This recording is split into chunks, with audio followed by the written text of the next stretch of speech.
JJ Redick is the new head coach for the Los Angeles Lakers.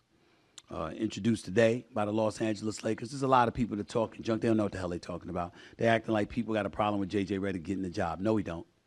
JJ Redick, there's plenty of coaches that have gotten jobs that didn't have any specific coaching experience before they landed those jobs. Doc Rivers was one of them. Mark Jackson was another. Steve Nash damn sure wasn't a head coach. He got the job. There have been other folks. JJ Redick is a brilliant basketball mind. And he's somebody that contributed to my day job on First Take and other shows. And he did a fabulous job for us. Nothing but respect for him, wishing him nothing but the best. The challenge for him is going to be, personality-wise, being able to lead those guys. Young dudes who may be hard-headed and not want to listen. JJ will get in your face. JJ will tell you exactly how he feels. JJ will do so fearlessly.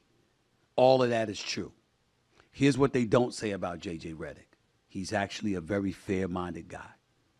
He's a very fair-minded guy. He's very thoughtful, and he can feel the way that he feels, and he will call bullshit in a heartbeat. No question. And he's somebody that will earn your respect, because when you're talking to him, you're going to know you're talking to somebody that knows what the hell he's talking about. Now, whether that leads to him being more successful than Frank Vogel, more successful than Darvin Ham, remains to be seen. What I will say is that the problem isn't with JJ Redick. He's going to look the part, good-looking dude, dress sharp. I mean, I think he could bring his pants just a little bit lower, start wearing high waters that showing his damn ankle bone and stuff like that. That's just my personal opinion. He knows I tease him about his style sometimes. But the bottom line, in all seriousness, I'm rooting for him. And I really, really hope that he does well. Having said all of that, what about the Lakers? Because here's the reality if you're the Los Angeles Lakers. Darvin Ham went to the Western Conference Finals his first year and got swept by the ultimate champions, Denver Nuggets. The very next year, they're the reigning defending champions, and they take the Lakers out in 5 games. Okay, we understand. So he's gone. Well, before Darvin Ham, Frank Vogel won the title.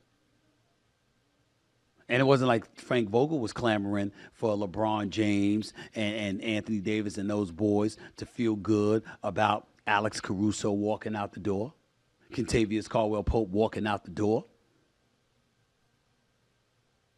But in the end, it had to happen. And their replacements didn't really do much. And so you have a situation where ultimately you weren't able to enjoy the same level of success. And then lo and behold, Frank Vogel gone. So you got somebody that delivered the championship for you. He's going inside of 3 years. You got another guy that takes you to the Western Conference Finals. He's going inside of 2 years. Well, what the hell is going to be the litmus test that judges the job and the quality of the job that JJ Redick does? What if JJ Redick develops all the young players? What if all of these guys, what if Austin Reeves gets better? What if D'Angelo Russell shows that he has a pulse on a back-to-back night? What about some of the other guys that are relatively young if you ended up really, really coaching them to get better? Is that going to be good enough? Or is Jeannie Buss and Rob Pelinka going to say, hey, you didn't get to the conference finals. You didn't get to the NBA finals. We need to find another coach. It's going to be an interesting question. It's going to be an interesting question. It's going to be interesting to see. And if J.J. Redick ends up getting a lot more latitude, well, why was he given more latitude than Darvin Ham? Why was he given more latitude than a guy that delivered a championship like Frank Vogel? These are the questions that are going to be asked. All of those are fair questions, just not for J.J. Redick. It's not his problem.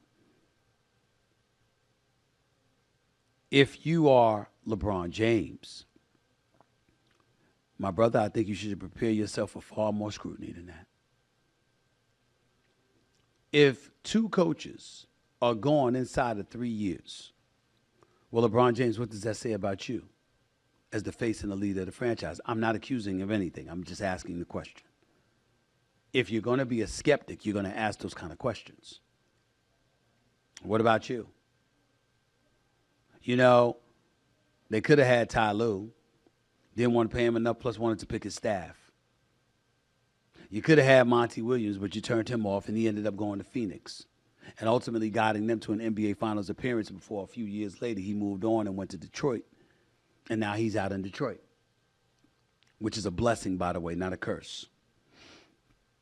But if you're LeBron James, you got to answer those questions.